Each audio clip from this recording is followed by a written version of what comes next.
வணக்கம் நண்பர்களே. சென்னை மாநகரம் கடந்த 10 நாட்களாக ஹெவி ரெயின்ஸில் அஃபெக்ட் ஆகிருக்கு. கடந்த ஒரு வாரமாக ஃப்ளட்ஸில் அஃபெக்ட் ஆகிருக்கு. வரலாறு காணாத மழை இப்போ தான் கொஞ்சம் கொஞ்சமாக இயல்பு நிலைக்கு திரும்பிட்டு வருது. 2015லையும் இதே மாதிரி ஹெவி ரெயின்ஸ் ஃப்ளட்ஸ் நம்ம பார்த்தோம். இப்போ 2023லையும் இதே மாதிரி ஒரு நிலை வந்திருக்கு. இந்த ஃப்ளட் சிச்சுவேஷனை பற்றி பேச சொல்லி நிறைய மாணவர்கள் கேட்டிருந்தாங்க. ஆனால் அன்ஃபார்ச்சுனேட்டாக என்னால் இதை பற்றி பேச முடியல. சாரி, இப்போ தான் எனக்கு நேரம் கிடச்சிருக்கு. இந்த வீடியோவில் இந்த ஃப்ளட்டை பற்றி தான் நம்ம டிஸ்கஸ் பண்ண போகிறோம். அதுலேயும் ஸ்பெசிஃபிக்காக ஏன் சென்னை சிட்டியில் இந்த ரீசன்ட் பாஸ்டில் ஃப்ளட்ஸ்னுடைய இம்பேக்ட் இந்த அளவுக்கு அதிகமாக இருக்குது, ஏன் தாக்கம் அதிகமாக இருக்குது, லாங் டேர்மில் ஃப்யூச்சரில் இந்த மாதிரி ஃப்ளட்ஸ்னுடைய இம்பேக்டை நம்ம எப்படி குறைக்க முடியும், அது இல்லாமல் நாம் இதுக்கு முன்னாடி செஞ்சிருக்கக்கூடிய மிஸ்டேக்ஸ் என்ன, அரசு கவர்மெண்ட் சைடில் இருக்கக்கூடிய மிஸ்டேக் என்ன, மக்கள் சைடில் இருக்கக்கூடிய மிஸ்டேக் என்ன, இது எல்லாத்தையும் நம்ம டிஸ்கஸ் பண்ணுவோம். தயவுசெய்து வீடியோவை ஃபுல்லாக பாருங்கள். இன்றைக்கி அன்ஃபார்ச்சுனேட்டாக சோஷியல் மீடியாவிலும் சரி, மெயின் ஸ்ட்ரீம் மீடியாவிலும் சரி, இந்த ஃப்ளட்டை எப்படி டிஸ்கஸ் பண்ணுறாங்கன்னா 2015 vs 23 டிஸ்கஷன் டிபேட் இந்த மாதிரி போகலாம், தப்பு இல்லை. சயின்டிஃபிக்காக அனலைஸ் பண்ணலாம், அட்மினிஸ்ட்ரேட்டிவாக அனலைஸ் பண்ணலாம். ஆனால் அன்ஃபார்ச்சுனேட்டாக இது அரசியல் ரீதியாக டிபேட் பண்ணுறாங்க. சொல்லப்போனால் ஒரு சில பேர் சண்டை போட்டு வராங்க. இது சரியான விஷயம் கிடையாது. இந்த நேரத்தில் மக்கள் மேலே தான் நாம் கவனம் செலுத்தணும். இன்னும் நிறைய மக்கள் இந்த பிரச்சனையிலேருந்து மீண்டு வரல. அவங்களுக்கு இன்னும் நிவாரணம் தேவை. அவங்களுடைய வாழ்க்கை இயல்பு நிலைக்கு திரும்பி வரணும். இப்போ இதில் எல்லாரும் ஃபோக்கஸ் பண்ணுறது தான் கரெக்டான ஒரு விஷயமா இருக்கும்.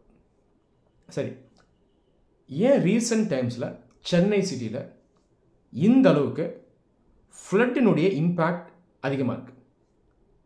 இதுக்கு ஒரு சில முக்கியமான காரணங்கள் இருக்குது. இதில் அரசு கவர்மெண்ட் இவங்க சைட்லேயும் சில முக்கியமான மிஸ்டேக்ஸ் இருக்குது, மக்கள் சைட்லேயும் சில முக்கியமான மிஸ்டேக்ஸ் இருக்குது.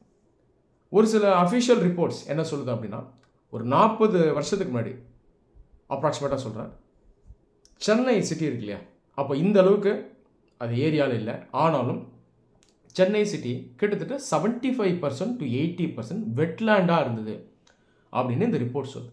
வெட்லேண்ட் அப்படின்றது இந்த ஈரநிலம், பாண்ட், லேக், ரிவர்ஸ் இதெல்லாம் சேர்ந்தது வெட்லேண்ட். அந்த அளவுக்கு இங்கே வெட்லேண்ட்ஸ் இருந்தது. ஆனால் கடந்த ஒரு 7-8 வருஷத்துக்கு முன்னாடி வந்த ரிப்போர்ட்டில் பார்த்தீங்கன்னா ரஃபாக 15 to 20% தான் இந்த சென்னையில் வெட்லேண்ட் இருக்குது. அப்போ நீங்கள் பாருங்கள், ஒரு 40 வருஷத்தில் இந்த அளவுக்கு வெட்லேண்ட்ஸ் சென்னை சிட்டியில் இல்லாமலே போயிடுச்சு. அது இல்லாமல் தற்போதைக்கு சென்னையில் இருக்கக்கூடிய வாட்டர் பாடிஸ், இந்த பாண்ட், லேக் இதெல்லாம் ஒரு 3000 வாட்டர் பாடிஸ் இருக்குது அப்படின்னு ரிப்போர்ட்ஸ் சொல்லுது. ஆனால் பல வருடங்களுக்கு முன்னாடி இன்னும் ஆயிரக்கணக்கான வாட்டர் பாடிஸ் இருந்திருக்கு. ஆனால் அது எல்லாம் இன்றைக்கி காணாமல் போயிடுச்சு.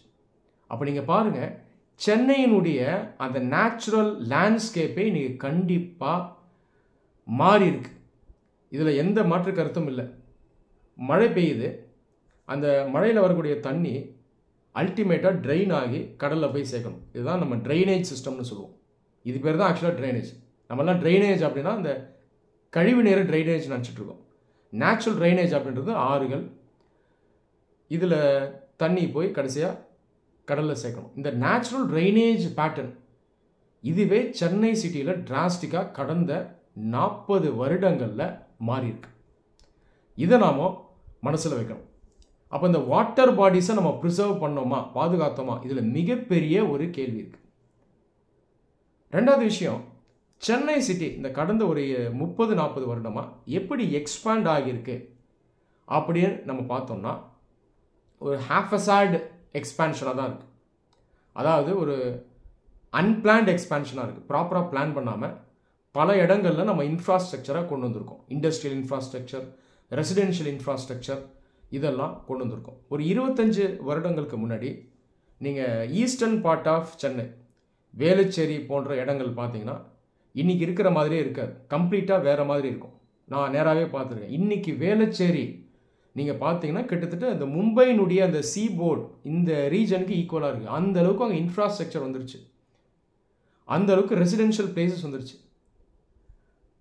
வேளச்சேரி தாண்டி அப்படியே போனீங்கன்னா OMR, ECR இந்த ரீஜன்ஸ்லேயும் பயங்கரமாக இன்றைக்கி இன்ஃப்ராஸ்ட்ரக்சர் இருக்குது. ஆனால் இந்த இன்ஃப்ராஸ்ட்ரக்சர்லாம் நம்ம ப்ராப்பராக பிளான் பண்ணி கொண்டு வந்தோமா அப்படின்னு பார்த்தீங்கன்னா கண்டிப்பாக ப்ராப்பராக பிளான் பண்ணலை அப்படிங்கிறது தான் உண்மை. நிறைய மார்ஷ்லேண்ட்ஸ் இதெல்லாம் நம்ம என்ன பண்ணியிருக்கோம் அப்படின்னா டெஸ்ட்ராய் பண்ணி இந்த இடத்துல தான் நம்ம பில்டிங்ஸை கொண்டு வந்திருக்கோம். உதாரணத்துக்கு இந்த பள்ளிக்கரணையில் இருந்த மார்ஷ்லேண்ட்ஸ் இன்றைக்கி பார்த்தீங்கன்னா இங்கெல்லாம் ஐடி கம்பெனிஸ் இருக்குது, நிறைய அப்பார்ட்மெண்ட்ஸ் இருக்குது. அப்போ சென்னையினுடைய நேச்சுரல் லேண்ட்ஸ்கேப்பையை நம்ம கம்ப்ளீட்டாக மாற்றிட்டோம். இதுதான் உண்மை. அப்போ தண்ணி எப்படி நேச்சுரலாக வடிஞ்சு போகும் நீங்களே யோசிங்க. அடுத்த விஷயம், சென்னையினுடைய இந்த இண்டஸ்ட்ரியல் டெவலப்மெண்ட். சென்னையில் இருக்கக்கூடிய முக்கியமான எக்கனாமிக் செக்டர் என்னென்னு பார்த்தீங்கன்னா இந்த ஐடி செக்டர். தமிழ்நாடு ஃபுல்லாக இருந்து நபர்கள் சென்னைக்கு வந்து இங்கே இருக்கக்கூடிய ஐடி நிறுவனங்களில் வேலை செய்கிறாங்க. இந்த ஐடி கம்பெனிஸ் சென்னையில் அதிகமாக இருக்கிறது சென்னை சிட்டியினுடைய எக்ஸ்பான்ஷனுக்கு ஒரு முக்கியமான காரணம். நீங்கள் இந்த ஓஎம்ஆர் ரீஜனில் பாருங்கள், அங்கே நிறைய ஐடி கம்பெனிஸில் வேலை செய்யக்கூடிய எம்ப்ளாயீஸ் இருப்பாங்க. அவங்கள பல பேர் அந்த ஓஎம்ஆர் ரீஜன்லேயே அப்பார்ட்மெண்ட்ஸ் வாங்கியிருப்பாங்க. இப்படி ஒரு நிலை இருக்குது. அந்த நிறுவனங்களும் அங்கேயே இருக்கும், அவங்களுக்கான ரெசிடென்ஷியல் பிளேஸஸும் அங்கேயே இருக்கும். ஸோ இதை நம்மளால் கவனிக்க முடியுது. அப்போ பல லட்சக்கணக்கான மக்கள் மற்ற மாவட்டங்கள்லேருந்து வந்து வேலை செய்கிறாங்க. அது இல்லாமல் மற்ற மாநிலங்கள்லேருந்தும் வந்து வேலை செய்கிறாங்க. அப்போ இங்கே பாப்புலேஷன் டென்சிட்டி எப்படி இருக்குன்னா ரொம்ப ஹெவியாக இருக்குது. பெங்களூரு சிட்டிலேயும் இந்த மாதிரி ஒரு நிலையை உங்களால் பார்க்க முடியும். அப்போ ஃப்யூச்சரில் நம்ம என்ன பண்ணணும்னா இண்டஸ்ட்ரியல் டெவலப்மெண்ட்டை சென்னையில் மட்டும் ஃபோக்கஸ் பண்ணக்கூடாது. டயர் 2 சிட்டிஸ், டயர் 3 சிட்டிஸ் கொண்டு போகணும். ஃப்யூச்சரில் மதுரை, திருச்சி, சேலம் போன்ற நகரங்களில் இந்த கம்பெனிஸை கொண்டு வரணும். ஐடி நிறுவனங்களை கொண்டு வரணும், ஆட்டோமொபைல் கம்பெனிஸை கொண்டு வரணும், எலக்ட்ரானிக் கம்பெனிஸை கொண்டு வரணும். இது எல்லாத்தையும் நம்ம வந்து ஸ்கேட்டர் பண்ணி கொண்டு போகணும். புரியுதா? இது உலகம் ஃபுல்லாக செய்ய வேண்டிய ஒரு விஷயம். ஆனால் அதே நேரத்தில் நீங்கள் உலகம் ஃபுல்லாக பார்த்தீங்கன்னா பல நாடுகள் இது செய்யாமல் இருக்குது. அதனால தான் இந்த முக்கியமான சிட்டி இதில் இந்த பாப்புலேஷன் க்ரோத், பாப்புலேஷன் டென்சிட்டி ரொம்ப ஹெவியாக இருக்கும். அப்போ நம்ம டயர் 2 சிட்டிஸில் கண்டிப்பாக ஃப்யூச்சரில் ஃபோக்கஸ் பண்ணுவோம். ரூரல் பிபிஓ அப்படின்ற கான்செப்ட் இருக்குது. இதை பற்றி உங்களுக்கு எந்த அளவுக்கு ஐடியா இருக்குன்னு எனக்கு தெரியல. பிபிஓஸ் நீங்கள் பார்த்துருப்பீங்க இல்லையா, இந்த கால் சென்டர் மற்ற ஆக்டிவிட்டீஸ்லாம் பண்ணுவாங்க. ரூரல் பிபிஓஸ் அப்படிங்கிறது இந்த கிராமப்புறங்களிலே பிபிஓஸை ஆரம்பிக்கிறது தான். இந்த மாதிரி ஆரம்பிக்கிறதுனால கிராமப்புறங்கள்லேயே படித்த இளைஞர்களுக்கு வேலை கொடுத்துடலாம். இங்கே பிபிஓன்னு சொல்லும்போது ஐடி கம்பெனிஸுமே ஸ்டார்ட் பண்ணலாம். அப்போது லட்சக்கணக்கான இளைஞர்களுக்கு அந்த கிராமப்புறங்கள்லேயே வேலை ஏற்படுத்தி கொடுத்துடலாம். அவங்க சென்னை போன்ற பெரிய சிட்டிஸ்க்கு வரணுன்ற அவசியம் இல்லை. அப்போ இங்கே பார்த்தீங்கன்னா அந்த பாப்புலேஷன் பேலன்ஸில் இருக்கும், க்ரௌட் ரொம்ப அதிகமாகாது, டெவலப்மெண்ட் வந்து சஸ்டைனபிளாக இருக்கும். இதனால் என்வாயன்மெண்ட்டுக்கு பாதிப்பு இருக்காது. சொல்லப்போனால் பெங்களூர் சிட்டியை கம்பேர் பண்ணும்போது சென்னை சிட்டிக்கு ஒரு பெரிய அட்வான்டேஜ் இருக்குது. அது என்ன தெரியுமா? இங்கே தான் இஎம்யூ ட்ரெயின் நெட்வொர்க் இருக்குது, அதாவது லோக்கல் ட்ரெயின் ஓடுதில்ல. இது கிட்டத்தட்ட செங்கல்பட்டுலேருந்து நார்த்து சென்னை பீச் வரைக்கும் இருக்குது. இவ்வளோ தூரத்துக்கு இஎம்யூ நெட்வொர்க் இருக்குது. இப்போது நீங்கள் பார்த்தீங்கன்னா செங்கல்பட்டுலேருந்து ஒருத்தர் டெய்லிக்கும் சென்னை சிட்டி ப்ராப்பர் சிட்டிக்கு வந்து வேலை செஞ்சுட்டு வெளியே போக முடியும். இது ஒரு பெரிய அட்வான்டேஜ். பெங்களூரில் இந்த மாதிரி கிடையாது, அங்கே இஎம்யூ நெட்வொர்க் கிடையாது. அதனால் அவங்க பார்த்தீங்கன்னா சிட்டிக்குள்ளேயே வீடு வாங்கி அல்லது வாடகை எடுத்து அங்கே தான் வேலை செய்யணும். ஆனால் சென்னையில் இந்த மாதிரி பிரச்சனை இல்லை, தூரத்துலேருந்து வந்து வேலை செஞ்சுட்டு அன்றைக்கே நீங்கள் வீட்டுக்கு போயிடலாம். அப்போ இந்த அளவுக்கு அட்வான்டேஜஸ் இருந்தோம், நம்ம நிறைய மிஸ்டேக் பண்ணியிருக்கோம். இந்த அட்வான்டேஜஸ் மேலே நம்ம பில்டு பண்ணலை, ரைட்டா? அப்போ இதிலெல்லாம் நம்ம ஃப்யூச்சரில் கண்டிப்பாக ஒர்க் பண்ணணும். நீங்கள் சிட்டிஸில் ஒரு கிளைமேட்டிக் ஃபினாமினல் ஒர்க் ஆகும், அது வந்து அர்பன் ஹீட் ஐலண்ட்னு சொல்லுவாங்க. கிராமப்புறங்களை கம்பேர் பண்ணும்போது சிட்டிஸில் நிறைய பில்டிங்ஸ் இருக்கும். அப்போ ஆர்டிஃபிஷியலாக இருக்குது அந்த லேண்ட்ஸ்கேப் இல்லையா? இப்போ அந்த பில்டிங்ஸ் என்ன பண்ணணும் அப்படின்னா ஹீட் அதிகமாக அப்சர்வ் பண்ணும், அதுக்கப்புறம் ஹீட்டை ரிலீஸ் பண்ணும். இப்போது இதனால் மழை பொழிவும் இங்கே அதிகமாக இருக்கும். காரணம் என்னென்னா இங்கே இருக்கக்கூடிய அந்த காற்று அட்மாஸ்பியர் ஹீட் அதிகமாக அப்சர்வ் பண்ணணும். ஹீட் அப்சர்வ் பண்ணும்போது ஈரப்பதத்தையும் அதிகமாக அப்சர்வ் பண்ணிடும். அப்போ இங்கே க்ளவுட்ஸ் பார்த்திங்கன்னா அதிகமாக இருக்கும், அப்போ மழை பொழிவும் அதிகமாக இருக்கும். இந்த அர்பன் ஹீட் ஐலண்ட் இந்த ஃப்ளட்ஸினுடைய வீரியத்தை அதிகப்படுத்துறதுக்கு ஒரு முக்கியமான காரணம். அப்போ இங்கே ஒரு கான்க்ரீட் ஜங்கிளாகவே சிட்டிஸ் இருக்குது அப்படின்னு சொல்லலாம். எங்கே பார்த்தாலும் கான்க்ரீட் தான் இருக்குது, கீழே மண்ணே இல்லை, பூமியே இல்லை. அப்போ நீரால் உள்ள பெர்குலேட் ஆகி போக முடியாத ஒரு நிலை இருக்குது. நேச்சுரல் ட்ரைனேஜ் நம்ம மாற்றிட்டோம்.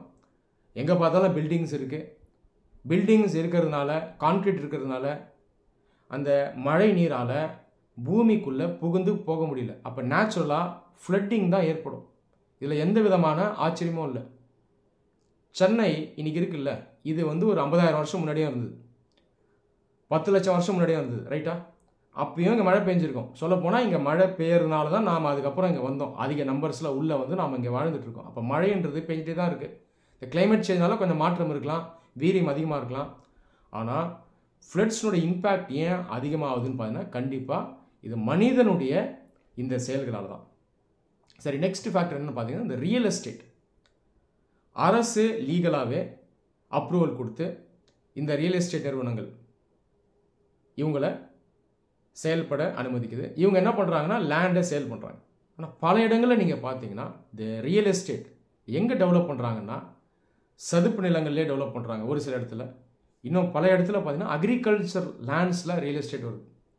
இங்கேயும் நீங்கள் என்ன புரிஞ்சுக்கணும்னா நேச்சுரல் ட்ரைனேஜ் அஃபெக்ட் ஆகுது, என்வாயன்மெண்ட் அஃபெக்ட் ஆகுது. மக்கள் இங்கே லேண்டை வாங்குறாங்க, லீகலாக தான் வாங்குறாங்க, ஏன்னா அரசு தான் அனுமதிக்குது. அப்போ மக்கள் நடுத்தர மக்கள் லேண்ட் வாங்கணும்னு நினைக்கிறது நியாயமானது, வீடு வேணும்னு நினைக்கிறது நியாயமானது. ஆனால் இங்கே அரசு தான் ப்ராப்பராக செயல்படணும்.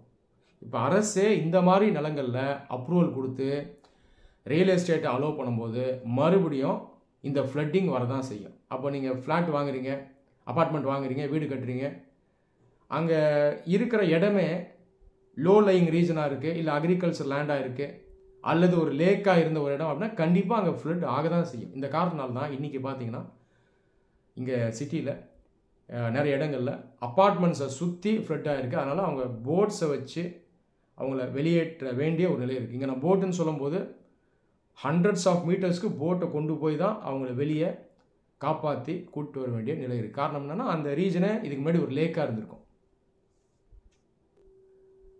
அடுத்த ஃபேக்டர் டிசாஸ்டர் மேனேஜ்மெண்ட். ஒரு பேரிடர் வரும் அப்படின்னு நமக்கு தெரியும் போது அதுக்கு முன்னாடியே அதை ப்ராப்பராக மேனேஜ் பண்ணணும். டிசாஸ்டர் மிட்டிகேஷன் அண்ட் மேனேஜ்மெண்ட் அப்படின்னு சொல்லுவாங்க அட்மினிஸ்ட்ரேஷனில். இப்போ இந்த ஃப்ளட்டில் அரசானது அந்த அளவுக்கு டிசாஸ்டர் மிட்டிகேஷன் பண்ணியிருக்கா அப்படின்னா முயற்சி எடுத்திருக்காங்க. ஆனால் கண்டிப்பாக அது பத்தாது. சென்னை சிட்டியில் பல இடங்களில் மெட்ரோ ரயில் ப்ராஜெக்ட்ஸ் போகுது. இதை சுற்றி இருக்கக்கூடிய ரோட்ஸ் எல்லாம் பார்த்தீங்கன்னா உடஞ்சிருக்கு. ஏற்கனவே உடஞ்ச ரோட்ஸை ரிப்பேர் பண்ணலை. இந்த அளவுக்கு ஃப்ளட்டு நம்ம எதிர்பார்க்கல அப்படின்னாலும் ஓரளவுக்கு நாம் ஆன்டிசிபேட் பண்ணணும். We should expect the worst. அப்போ தான் நம்ம அதை ரெடி பண்ணி வைக்க முடியும். அப்போ இந்த ரோட்ஸ் பார்த்தீங்கன்னா பல இடத்துல ரிப்பேர் செய்யப்படலை. அந்த ரிப்பேர் பண்ணாத ரோடில் கனமழை விழும் போது இருக்கிற ரோடு இன்னும் டேமேஜ் ஆகிருக்கு. இரண்டாவது, மழைநீர் வடிகால். இந்த இன்ஃப்ராஸ்ட்ரக்சரும் ப்ராப்பராக இன்னும் ஃபுல்லாக பில்டு பண்ணலை. இந்த காரணத்தினால மழை நீரால் ப்ராப்பராக வடிஞ்சு கடலுக்கு போய் சேர முடியாது. இந்த மழை ரொம்பவே அதிகமான மழை தான், இல்லைன்னு சொல்லலை. ஆனாலும் இந்த முயற்சிகள் எடுத்திருந்தால் இந்த அளவுக்கு பாதிப்பு ஏற்பட்டிருக்காது. அது இல்லாமல் ஒரு பேரிடர் வரும் அப்படின்ற வாய்ப்பு இருக்குன்னா முன்னாடியே நம்ம என்ன பண்ணணும், போட்ஸ் எல்லாம் வாங்கி ரெக்வசிஷன் பண்ணி வைக்கணும். ப்ரைவேட் செக்டர்கிட்ட இருந்து, உதாரணத்துக்கு ஃபிஷர்மேன் கிட்ட இருந்து போட்ஸை வாங்கி ரெடி பண்ணி வைக்கணும். சிட்டிஸில் பல இடங்களில் போட்ஸ் ரெடியாக இருக்கணும். இதுலேயும் அரசு கோட்டையை விட்டுட்டாங்க. ஸோ இதெல்லாம் கவர்மெண்ட் மேலே இருக்கக்கூடிய மிஸ்டேக். இது எந்த கவர்மெண்ட்டாக இருந்தாலும் அதை அக்செப்ட் பண்ணி தான் ஆகணும். அரசு அப்படின்றது பொறுப்பெடுத்துக்கணும். சிட்டிசன்ஸை அவங்க பாதுகாக்கணும். ஒரு அரசர் அந்த காலத்தில் எப்படி இருப்பாருன்னு பார்த்தீங்கன்னா அந்த சிட்டிசன்ஸை ஒரு தந்தை மாதிரி இருந்து பார்த்துப்பார். அதே மாதிரி தான் இன்றைக்கி இருக்கக்கூடிய ஆட்சியாளர்களும். சிட்டிசன்ஸ் கண்டிப்பாக கிரீவன்ஸை கொண்டு வர தான் செய்வாங்க, அதை லிசன் பண்ணணும். அவங்கள பாதுகாக்கிறது தான் ஆட்சியாளர்களுடைய வேலை. அதனால் அவங்க அந்த மெச்சூரிட்டியை டெவலப் பண்ணிவிட்டு மக்களுக்கு எப்படி உதவுறது, மக்களை எப்படி பாதுகாக்கிறது அப்படின்றத யோசிக்கிறது தான் சரியான ஒரு சொல்யூஷனாக இருக்கும். 2015லேயும் இந்த மாதிரி லேப்ஸ் இருந்தது, இப்போ 2023லேயும் இந்த மாதிரி லேப்ஸ் இருக்குது. இதுக்கு மேலே நம்ம லேர்ன் பண்ணாமல் இருந்தோம் அப்படின்னா இனி வரக்கூடிய பேரிடர்கள் இன்னும் மோசமான தாக்கத்தை ஏற்படுத்தும். சரி, இப்போ நான் சொன்னது அரசு சைடில் இருக்கக்கூடிய இந்த ஷார்ட் கமிங்ஸ், மிஸ்டேக்ஸ். அடுத்தது சிட்டிசன்ஸ், மக்கள், இவங்க மேலே இருக்கக்கூடிய முக்கியமான மிஸ்டேக்ஸ். இதையும் நான் சுட்டி காட்டணும். அப்போ தான் இது ப்ராப்பராக இருக்கும். ஒரு 25 வருஷம் முன்னாடி நீங்கள் சென்னை சிட்டியில் இருக்கிற வீடுகள் பார்த்தீங்கன்னா அந்த வீட்டினுடைய பிளாட் சின்னதாக இருந்தாலும் அந்த வீட்டை சுற்றி கண்டிப்பாக உங்களால் பூமியை பார்க்க முடியும். யாருமே வீட்டில் ஃபுல்லாக கான்க்ரீட் போட மாட்டாங்க, மரங்கள் இருக்கும். அப்போது மழை வரும்போது அந்த தண்ணீரை அந்த வீட்டுக்குள்ளே இருக்கக்கூடிய அந்த பகுதியை முடிஞ்ச வரைக்கும் உரியும். இதுதான் ஒரு காலத்தில் நடந்தது. இதுதான் proper system, natural system. Percolation ஆகி போகணும். ஒருவேளை அந்த அளவுக்கு பூமி எக்ஸ்போஸ் ஆகலை அப்படின்னா ரெயின் வாட்டர் ஹார்வெஸ்டிங்கும் சேர்த்து பண்ணணும். ஆக்சுவலாக ரெயின் வாட்டர் ஹார்வெஸ்டிங்கை கம்பல்சரியாக பண்ணணும், அதுதான் சட்டம் சொல்லுது. அது இல்லாமல் கண்டிப்பாக அந்த வீடுகளில் ஓரளவுக்கு பூமி எக்ஸ்போஸ் ஆகியிருக்கணும். இப்படி தான் வீடே கட்டுவாங்க. கேரளாவில் நீங்கள் இப்பயும் பார்த்தீங்கன்னா பல வீடுகள், பெரும்பாலான வீடுகள் கான்கிரீட்டே இருக்காது, கூழாங்கல் போட்டு வச்சுருப்பாங்க. இப்படி தான் இருக்கும். அப்போது இப்படி தான் நம்ம மெயின்டைன் பண்ணணும். இதுதான் இயற்கை. அப்போ இயற்கைக்கு மாறாக நாம் இன்றைக்கி வீடை கட்டிகிட்டு இருக்கோம். மரங்களை வளர்க்குறது இல்லை, பூமி எக்ஸ்போஸ் பண்ணுறது இல்லை. நீங்கள் உங்கள் வீட்டு காம்பவுண்ட் வால்குள்ளே ஓரளவு தண்ணீரை அலோவ் பண்ணணும், அது உள்ளே பெர்குலேட் ஆகி போகணும். இந்த மாதிரி நம்ம பண்ணுறது இல்லை. அதனால தான் வீட்டுக்கு வெளியே வெள்ளம் ஏற்பட்டுருது. வெளியே ஆக்சுவலாக வெள்ளம் வரதுனால தான் அந்த தண்ணி தான் உள்ளே வருது. வீட்டுக்குள்ளேயே நம்ம முடிஞ்ச வரைக்கும் நேச்சுரலாக அந்த நீரை பூமிக்குள்ளே போக விடணும். இதை விடுறதில்லை. வெள்ளம் அதனால் வருது, அந்த தண்ணி நேச்சுரலாக வீட்டுக்குள்ளேயும் தேங்கி நின்றுது. இப்பயும் நிறைய பேர் உணர்றதில்லை. வீட்டுக்குள்ளே கான்கிரீட் தான் போட்டிருக்காங்க, கான்கிரீட்டுக்குள்ளே போகாது தண்ணி. அப்படியே போனால் ரொம்ப ஸ்லோவாக போகும், பல நாட்கள் ஆகும். இது அன்நேச்சுரல், இயற்கைக்கு எதிரானது. அப்போ நம்ம வீடுகளையே இப்படி தான் கட்டுறோம். இதுக்கு ஒரு முக்கியமான காரணம் பார்த்தீங்கன்னா மெட்டீரியலிசம். நம்மளை நிறைய பேர், எல்லாரையும் நான் சொல்ல, நிறைய பேர் மெஜாரிட்டி லக்ஸுரி எதிர்பார்க்குறோம், நிறைய ஃபெசிலிட்டிஸ் எதிர்பார்க்குறோம். கார் பார்க்கிங், இன்னும் நிறைய ஃபெசிலிட்டிஸ் எதிர்பார்க்குறதுனால நம்ம என்ன பண்ணுறோம்னா எங்கே பார்த்தாலும் கான்கிரீட்டை போட்டுறோம், பூமியை எக்ஸ்போஸ் பண்ணுறதில்ல. இனியாவது மக்கள் மாற வேண்டும். நம்ம இப்பயும் திருந்தலை அப்படின்னா ஃப்யூச்சரில் இந்த மாதிரி தாக்கம் இன்னும் அதிகமாக தான் இருக்கும். ரெண்டாவது, நம்மள நிறைய பேர் இன்க்ளூடிங் எஜுகேட்டட் பீப்புள் தொடர்ந்து பிளாஸ்டிக்கை யூஸ் பண்ணிட்டு வரோம். நம்ம வீட்டில் நிறைய பேக்ஸ் இருக்கும், ஈஸியாக ஒரு பேக் எடுத்துகிட்டு ஷாப்பிங் பண்ணலாம். ஆனால் ஒரு முறையும் நம்மள பல பேர் மெஜாரிட்டி என்ன பண்ணுறோன்னா பிளாஸ்டிக் பேக்ஸை யூஸ் பண்ணுறோம். இந்த பிளாஸ்டிக் பேக்ஸ் இன்றைக்கி எல்லா இடங்கள்லையும் இருக்குது. இது இந்த நேச்சுரல் ட்ரைனேஜை பிளாக் பண்ணுது, நீரை ப்ராப்பராக கடலுக்கு போய் சேர விடாது.